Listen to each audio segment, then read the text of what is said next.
লোকসভা নিৰ্বাচনৰ প্ৰাক মুহূৰ্তত কংগ্ৰেছত যোগদান লখিমপুৰ লোকসভা সমষ্টিৰ অন্তৰ্গত ডুমডুমা বিধানসভা সমষ্টিৰ 20 গৰাকী শিক্ষিত যুৱকে কংগ্ৰেছত যোগদান কৰে। ডুমডুমা সমষ্টিৰ যুৱ কংগ্ৰেছ কমিটিয়ে আয়োজন কৰে এই যোগদান কাৰ্যসূচী।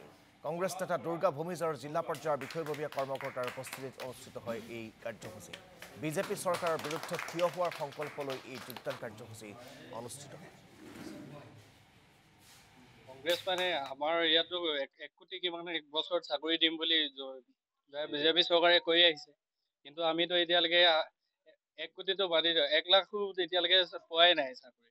আমি ইয়াত যিমান আহিছো আজি যোগদান কৰিবলৈ, আমি সব গ্ৰেজুৱেশ্যন কৰা হয়, কিন্তু আমাৰ ইয়াততো কোনো চাকৰি পোৱা নাই।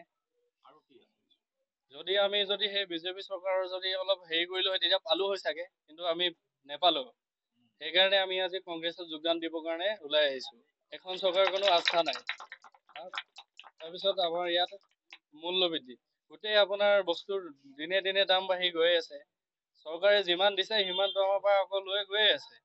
এই চৰকাৰখনে লুটিছে।